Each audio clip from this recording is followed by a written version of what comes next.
Arung Palaka adalah Raja Bone ke-15 yang merupakan seorang bangsawan dan pahlawan bagi rakyatnya karena berhasil membebaskan rakyat Bone dari cengkraman kekuasaan kerajaan Goa.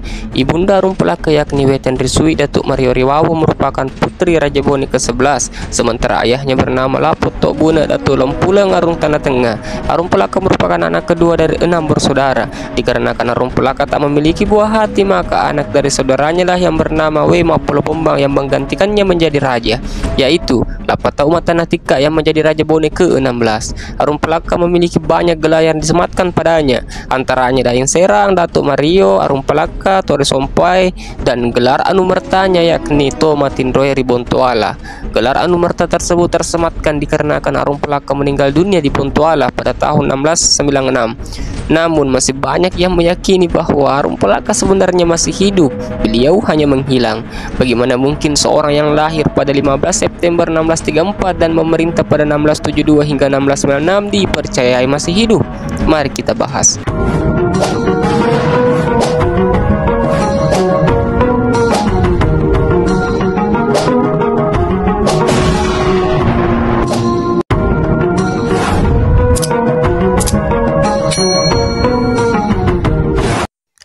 Ketika Arung Palaka merasa tidak tahan melihat derita yang dialami oleh orang Bone ketika sedang bekerja, dia berusaha mempengaruhi dan meyakinkan Tobala Arung Tanete beserta bangsawan Bone lainnya untuk melarikan diri dari pekerjaan itu.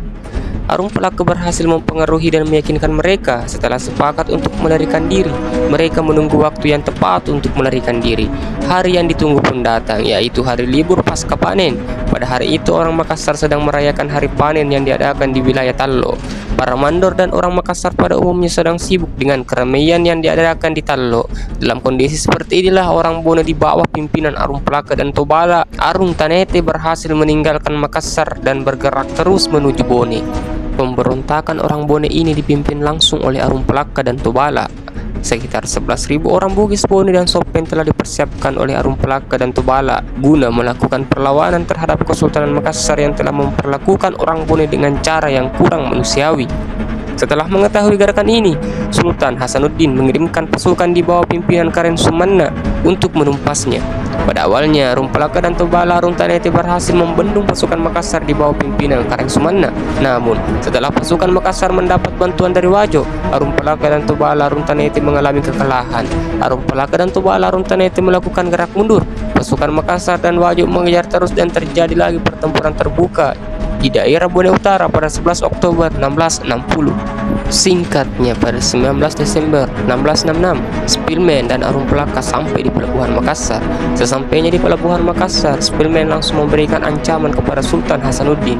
Selanjutnya, Spilman mengibarkan bendera merah sebagai tanda serangan akan segera dimulai pada 21 Desember 1966. Bersamaan dengan itu, ditembakkan 2 meriam dari kapal kompeni Belanda ke arah benteng Somboopu sebagai benteng pertahanan utama Sultan Hasanuddin. Pasukan Makassar membalas serangan kompeni Belanda itu dengan menembakkan meriam pula dari benteng Somboopu, Panakukang, dan Ujung Pandang. Selain itu, Sultan Hasanuddin juga mengerahkan pasukan laut untuk menyerang kompeni Belanda. Serangan laut ini membuat Spilman menjadi kewalahan karena di luar perhitungannya.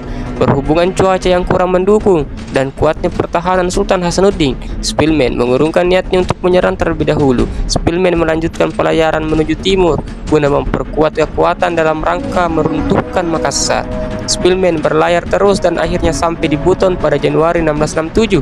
Namun, terjadi pertempuran antara armada Spilman dengan pasukan Makassar di bawah pimpinan Kare Bontomarannu. Dalam pertempuran ini, Spilman berhasil meraih kemenangan. Spilman berhasil meraih mutlak kemenangan di Buton karena orang Bugis Bone Sopen yang berada di bawah komando Kare Bontomarannu berbalik arah melawan pasukan Makassar. Mereka tahu bahwa di dalam pasukan Spilman ada Arung Palaka yang datang dari Batavia untuk membebaskan mereka dari kekuasaan Makassar. Melihat situasi yang kurang menguntungkan ini, Sultan Hasanuddin berusaha menormalkan hubungannya dengan Bone.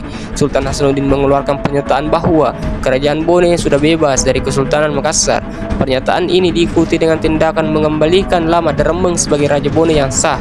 Pada Februari 1667, Lama Daremeng sudah kembali menjadi Raja Bone yang sah seperti yang dulu lagi. Kebijakan Sultan Hasanuddin ini belum mampu membuat Bone kembali percaya kepada Sultan Hasanuddin. Setelah diangkat kembali sebagai Raja Bone, Lama Daremeng berkata kepada rakyat Bone bahwa dia menjadi raja hanyalah untuk sementara, yaitu sampai datangnya Arum Palaka untuk menggantikannya. Dalam situasi seperti ini, berangkatlah Spellman dan Arum Palaka bersama pasukannya dari wilayah Buton dan siap melakukan perang terbuka dengan Sultan Hasanuddin dan Karaing Karundrung.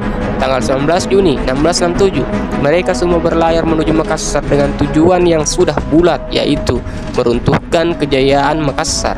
Sesampainya di wilayah Makassar, perang pun segera berkecamuk.